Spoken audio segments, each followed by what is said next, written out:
사랑하는 성도 여러분, 오늘 우리는 내 삶의 십자가라는 깊은 주제를 함께 나누고자 합니다.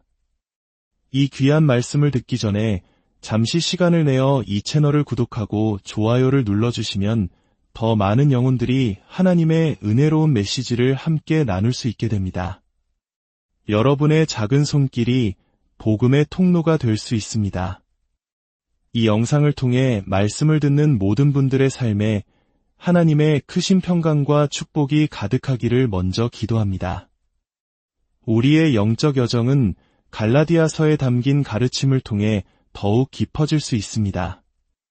지난 시간에는 갈라디아 교인들이 겪었던 영적 위기에 대해 잠시 살펴보았습니다. 그들은 성령 세례를 체험하고 눈앞에서 하나님의 기적을 목격했던 사람들이었습니다. 놀라운 은혜를 경험했음에도 불구하고 그들은 어느 순간부터 사탄의 교활한 권세 아래 놓이게 되었습니다. 사도 바울은 이를 마술에 홀린 것과 같다고 표현했습니다. 그렇다면 그 증거는 무엇이었을까요? 바로 그들이 십자가의 참된 의미와 능력을 잊어버렸다는 것입니다. 십자가를 통해 자신들을 위해 그리고 자신들 안에서 어떤 놀라운 일이 성취되었는지를 더 이상 붙잡지 못했습니다. 그 결과 영적으로 풍성했던 그들의 신앙은 점차 육신적인 욕망과 율법주의라는 메마른 땅으로 퇴보했고 결국 하나님의 저주 아래 놓일 위험에까지 처하게 되었습니다. 이것은 비단 2000년 전 갈라디아 교회만의 이야기가 아닙니다. 오늘날 우리 교회 안에서도 그리고 우리 자신의 신앙생활 속에서도 쉽게 발견할 수 있는 모습이기도 합니다. 십자가에는 두 가지 중요한 측면이 있습니다. 첫 번째는 십자가가 우리를 위해 하신 일입니다. 예수님께서 우리의 죄를 대신 지시고 우리에게 영원한 생명과 용서를 주셨다는 사실이죠. 우리는 이 진리 앞에서 기뻐하고 감사하며 많은 설교가 이 부분을 강조합니다. 이것은 복음의 핵심이며 우리의 구원의 시작입니다. 하지만 십자가에는 우리가 종종 간과하는 또 다른 중요한 측면이 있습니다. 그것은 바로 십자가가 우리 안에서 이루시려는 일입니다. 많은 사람들에게 이 두 번째 측면은 첫 번째만큼 흥미롭게 들리지 않을 수 있습니다. 그래서인지 이 부분에 대한 가르침은 상대적으로 부족한 것이 현실입니다. 그러나 이 가르침의 부재가 낳는 결과는 오늘날 교회 안에서 명백하게 드러나고 있습니다. 최근 여러 교회에서 발생한 안타까운 문제들과 스캔들들을 생각해 보십시오. 저는 그 모든 문제의 근본 원인이 관련된 사람들의 삶 속에서 십자가의 내적인 사역이 제대로 이루어지지 않았기 때문이라고 확신합니다. 사실 이것은 우리 모든 그리스도인의 신앙생활에서 겪는 문제의 뿌리라 할 수 있습니다. 십자가가 우리 안에서 이루고자 하시는 하나님의 계획을 우리가 온전히 누리지 못하는 것, 바로 그것입니다. 놀라운 점은 갈라디아서가 단지 문제점만 지적하는 데서 그치지 않고 명확한 해결책까지 제시한다는 사실입니다. 그 해결책은 십자가를 통해 우리에게 주어지는 5가지의 놀라운 구원, 즉 해방입니다. 지난 시간에 우리는 그중 2가지를 살펴보았습니다. 첫 번째는 갈라디아서 1장 4절에 나오는 이 악한 세대로부터의 구원입니다. 많은 분들에게 이 개념이 새롭게 다가왔을 것입니다. 어쩌면 청교도들이나 웨슬리와 같은 위대한 부흥의 시대에는 이 진리가 신앙의 중심이었을 것입니다. 그리고 바로 그 때문에 그들에게는 부흥이 있었습니다. 진정한 부흥은 이 진리 없이는 결코 일어날 수 없습니다. 왜냐하면 십자가가 우리 안에서 다루시는 것들이 바로 부흥을 가로막는 장애물들이기 때문입니다. 두 번째 구원은 무엇이었는지 기억하십니까? 그렇습니다. 바로 율법으로부터의 구원입니다. 이 말에 어떤 분들은 조금 충격을 받으셨을지도 모르겠습니다. 여기서 다시 한번 강조하고 싶습니다. 제가 말하는 율법은 우리가 사회에서 지켜야 할 시민법이나 국가의 법을 의미하는 것이 결코 아닙니다. 신약 성경은 그리스도인이 기본적으로 법을 준수하는 시민이 되어야 한다고 가르칩니다. 다만 세상의 법이 하나님을 향한 우리의 의무와 충돌할 때 우리는 하나님의 법을 우선해야 합니다. 제가 말씀드리는 율법으로부터의 구원이란 하나님 앞에서 스스로의 행위나 노력으로 위로움을 얻으려는 시도로서의 율법으로부터의 해방을 의미합니다. 우리는 더 이상 율법의 조항들을 지킴으로써 구원을 얻으려고 발버둥 칠 필요가 없게 된 것입니다. 이제 오늘 우리는 나머지 3가지 구원에 대해 더 깊이 나누고자 합니다.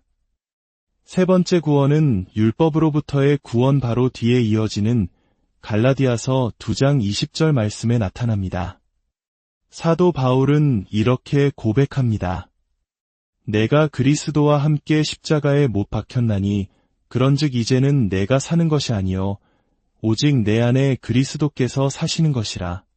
이제 내가 육체 가운데 사는 것은 나를 사랑하사 나를 위하여 자기 자신을 버리신 하나님의 아들을 믿는 믿음 안에서 사는 것이라. 다시 한번 보십시오. 이 놀라운 구원을 가능하게 하는 것은 바로 십자가 위에서의 예수님의 희생입니다. 자, 이 20절 말씀에서 십자가가 처리하는 대상은 무엇입니까? 한 단어, 아니 한 글자로 대답할 수 있습니다. 바로 나입니다. 그렇습니다. 우리의 낡은 자아, 우리의 에고입니다. 저는 이 구원이 갈라디아서에 언급된 다른 어떤 구원 못지않게 중요하다고 생각합니다. 내가 그리스도와 함께 십자가에 못 박혔다. 이 말씀은 단순히 과거에 일어난 한 사건을 말하는 것이 아닙니다. 이것은 현재 나의 존재 상태이며 지속되는 진리입니다. 나는 그리스도와 함께 계속해서 그리고 영원히 십자가에 못 박힌 존재입니다. 나는 내 자신에 대해 끝이 났습니다. 내 힘으로, 내 지혜로, 내 의지로 살아가려던 모든 시도가 끝났다는 선언입니다. 여러분 중 혹시 나 자신의 끝에 도달하는 것이 얼마나 힘든 일인지 경험해 보신 분이 계십니까? 아마 많은 분들이 조용히 고개를 끄덕이실 겁니다. 하나님께서는 때로 우리를 우리 자신의 끝으로 이끄시기 위해 매우 혹독하고 어려운 길을 사용하셔야만 한다는 사실을 깨달은 적이 있으신가요? 우리는 그 과정에서 불평하고 불안해하며 하나님, 도대체 저에게 왜 이러십니까? 라고 외칩니다. 하지만 하나님께서는 바로 그 순간 갈라디아서 2장 20절의 말씀이 우리의 삶의 실제가 되게 하시는 작업을 하고 계신 것입니다. 저는 사역을 하면서 수많은 사람들을 만나왔습니다. 그들 중에는 자신의 문제로부터 도망치려는 사람들이 많았습니다. 아내로부터, 남편으로부터, 가족으로부터 혹은 자신이 처한 어떤 특정한 문제로부터 도망치고 있었습니다. 하지만 제가 발견한 것은 우리가 결코 도망칠 수 없는 진짜 문제가 있다는 사실입니다. 왜냐하면 그 문제는 우리가 어디를 가든 우리 자신과 함께 따라다니기 때문입니다. 그 문제가 무엇일까요? 바로 나 자신입니다. 우리가 이 나라는 문제로부터 자유로워질 수 있는 유일한 길은 오직 십자가뿐입니다.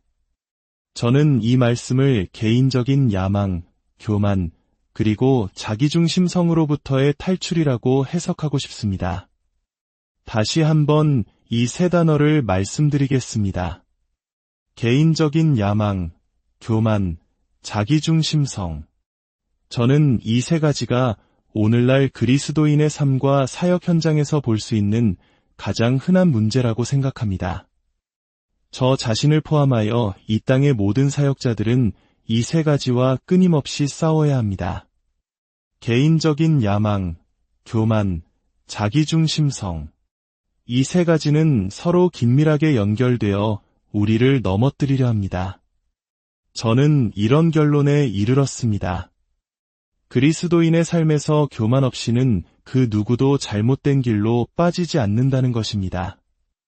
사탄이 우리를 오류에 빠뜨릴 수 있는 유일한 통로는 바로 우리의 교만입니다. 우주 역사상 최초의 죄가 무엇이었는지 생각해 보십시오. 바로 교만이었습니다. 그리고 그 죄는 땅이 아닌 하늘에서 영원의 빛과 하나님의 영광이 가득한 곳에서 일어났습니다. 참으로 두려운 생각 아닙니까? 그곳에서도 교만이 싹틀 수 있었다면 이 땅에서는 얼마나 더 쉽게 우리 마음속에 교만이 파고들겠습니까? 언젠가 누군가 저에게 이런 말을 해주었습니다. 교만은 사탄이 당신에게 결코 죄책감을 느끼게 하지 않는 유일한 죄다. 저는 이 말을 마음에 깊이 새겼습니다. 솔직하게 제 자신에 대해 말씀드리자면 저는 숨길 것도 잃을 것도 없습니다. 하나님께서 저를 이 사역의 자리에 두셨고 그분이 원하시는 동안 저는 이 자리에 있을 것입니다. 저는 외아들로 태어나 형제가 없었습니다. 다행히 머리가 좋아서 학창시절 내내 늘 성공적이었습니다. 기본적으로 저는 제가 항상 1등이 되어야 한다고 생각하며 자랐습니다. 25살이 될 때까지 저는 그런 방식으로 제 길을 만들어 왔습니다. 과거에 저와 함께 사역했던 한 형제는 제가 이제껏 만나본 사람 중에 가장 자기 의존적인 사람이라고 말한 적이 있습니다. 그 말이 사실인지는 모르겠지만 제 인생의 첫 25년 동안 저는 온전히 제 자신만을 의지했습니다. 그리고 어느 정도는 꽤 잘 해냈습니다. 그러던 어느 날 하나님께서 제게 자신을 나타내셨고 저를 변화시키기 시작하셨습니다. 물론 그 변화는 아직도 진행 중이지만 그분은 단 하룻밤 만에 제 삶에 혁명적인 일을 행하셨습니다. 제 인생의 방향을 완전히 바꾸어 놓으셨습니다. 저는 유턴을 했고 그 이후로 지금까지 전혀 다른 방향으로 걸어가고 있습니다. 하나님께서는 참으로 유머 감각이 있으신 분입니다. 저는 제 삶을 향한 그분의 계획이 무엇인지 전혀 알지 못했습니다. 제가 구원받고 약 4에서 5년이 지났을 때 저는 예루살렘에서 보육원을 운영하던 한 덴마크 자매와 결혼하게 되었습니다. 그런데 저는 아내만 얻은 것이 아니라 단 하루 만에 8명의 딸을 얻게 되었습니다. 외아들로 자라 여자는 멀고 낯선 존재로만 여겼던 저에게는 상상도 할 수 없는 일이었습니다.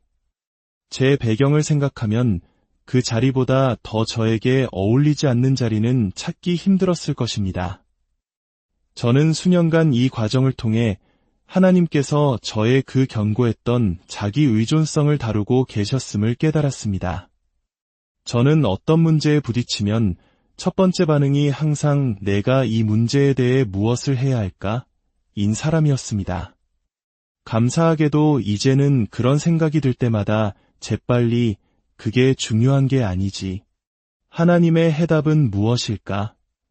라고 방향을 전환하는 자리에까지 오게 되었습니다. 하지만 그곳에 이르기까지 참으로 오랜 시간이 걸렸습니다. 사랑하는 성도 여러분, 이것이 바로 나 자신으로부터의 구원입니다. 내 계획, 내 힘, 내 야망이 십자가에 못 박히고 내 안에 오직 그리스도께서 사시는 삶입니다.